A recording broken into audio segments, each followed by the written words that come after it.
Dig in deeper with NewsNation law and justice contributor, former FBI agent Jennifer Coffindaffer. Jennifer, a lot of people watching this story, you have these beautiful couples and a bitter custody dispute, something that a lot of people can relate to. But now Jennifer, Shanna Gardner-Fernandez faces first-degree murder charges. What might the prosecution have found that proves that premeditation, and what's needed to convict her in this case?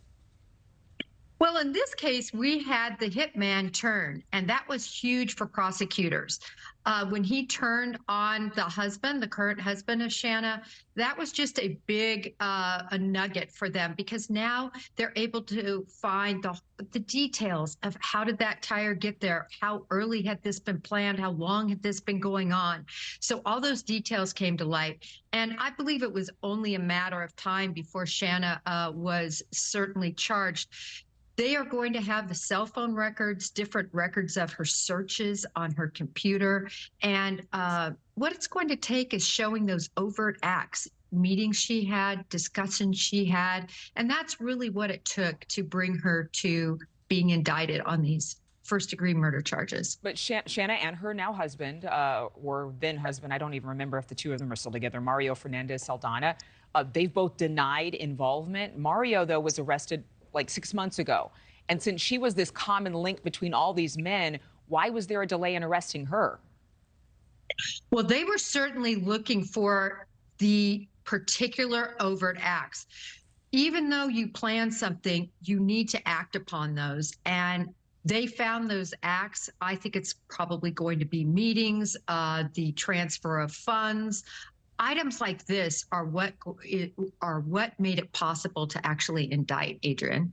And the case was on the verge of going cold until that man, Henry Tenon, who was a tenant of Mario Fernandez Saldana, admitted to the killing. When the DA, I believe it was, with the prosecutor, she says Tenon did not act alone, Saldana did not plan alone, and Shanna was the central figure.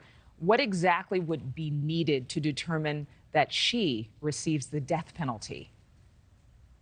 Well, they're going to have an ironclad case against her in terms of the actual messaging that went on, those conversations that either were recorded or that are corroborated by information in terms of, say, receipts, where they met, if they met at a restaurant or something of this nature.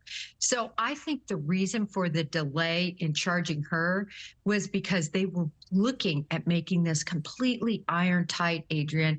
They want the death penalty. They believe she planned it, and certainly she was the one with the motive. Yeah, Jennifer Coffindaffer, I mean, justice for this family, no matter how it comes, is certainly something we all want swiftly. Thank you again, as always. Have a great weekend. Thank you for watching. Go to newsnationnow.com to find NewsNation on your television provider. And don't forget to click the red subscribe button below to get more of NewsNation's fact-driven, unbiased coverage.